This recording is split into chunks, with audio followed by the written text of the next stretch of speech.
What's up everybody, it's Chastin J Miles, and are you finally ready to go out there and list some homes? In real estate, listings are leverage. The person with the most listings tends to make the most money, and so you should always want to go after listings as a real estate agent. By the end of this video, you will know exactly what you need to do and how to do it so that you can be prepared for your next listing presentation. Any successful agent who lists properties, they will tell you time and time again that they have a process and they have a full-on presentation that they do at listing appointments. Let me know down in the comments if you are full-on already prepared for any listing appointment that you go on. The first thing that you want to do to prepare yourself for any listing appointment is to run some comps.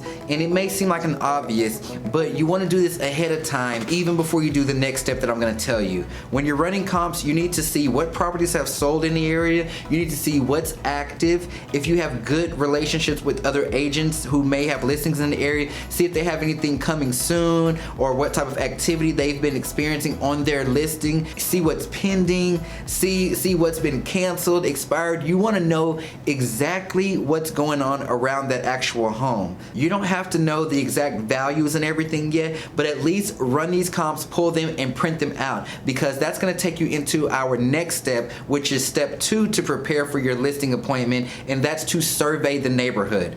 Now, what I mean by survey the neighborhood, I mean actually getting out, driving around, for one, finding the house that you're going to be having this listing appointment at, and then secondly, finding all the homes on those comp sheets. Go around, see what they look like on the outside, see what the active ones look like, see what the expired ones look like. Drive around the neighborhood, see if you see any for sale by owners. See if you see anyone who may be looking like they're preparing to list. See if you see any homes that look like they've been abandoned. You want to know what's going on in that neighborhood.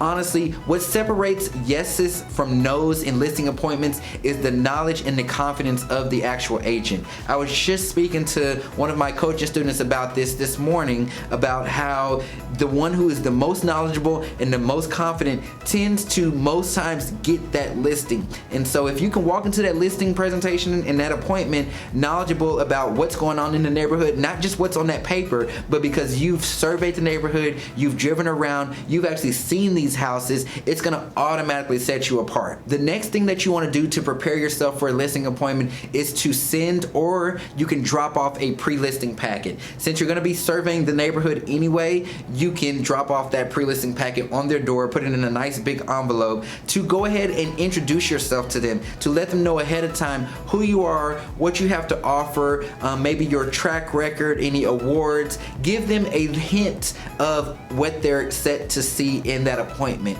You can even put in the comps if you want. You can put in, like I put in mine, the seller's disclosure. I put in there a few documents. I want them to be as prepared as possible for when I show up. Not only do I personally give a pre-listing packet, but I also send a pre-listing video. So I send them a video telling them what to have prepared when I come in for my appointment. So that's another thing that you can do. And 9 times out of 10, this is going to set you apart from other agents, because I promise you, a lot of other agents aren't doing pre-listing packets. Set yourself apart and do this. Trust me, it goes a long way. Something I want to know, and you can let me know down in the comments, have you ever been shocked by the way that a home looks in person versus what it looked like online? Like when you're running comps and then you actually go out there and survey the neighborhood, and some of those homes look completely different from what you see online. Let me know, or am I the only one who that's ever happened to? Now, before I get too carried away, number 4, you want to go ahead and put the actual listing presentation together.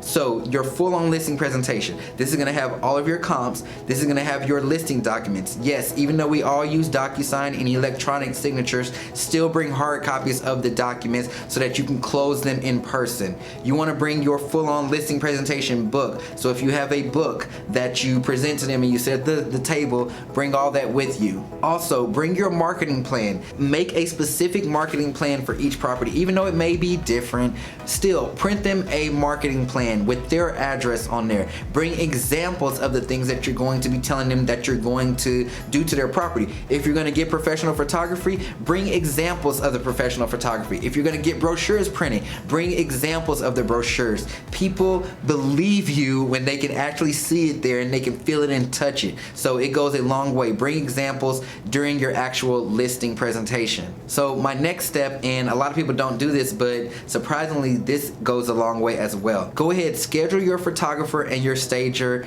to come out the same day of your listing presentation. Here's why I do that. Something tends to happen when you have a great listing presentation and the home is ready to go, and you let the sellers know that you have your photographer and your stager coming in 2 hours later or an hour later. Now, of course, you can always cancel these appointments if you need to, but if the home is ready and they're ready, you can get the ball rolling, especially if it's a home that's kind of far out and you don't want to drive out there a lot of times. Have your people ready to go. It lets them know that you are so prepared. You have people on your team, you have people on your side ready to go, ready to knock this listing out, and you are about it. So have your photographer, have your stager, if you use a stager, have them on standby ready to go the same day of your listing presentation. So if you found this video beneficial, go ahead and give me a thumbs up and let me know down in the comments what your biggest takeaway was from this video. Don't forget to go ahead and click the subscribe button for more videos like this every week, and if you know someone who could benefit from this information, you have my permission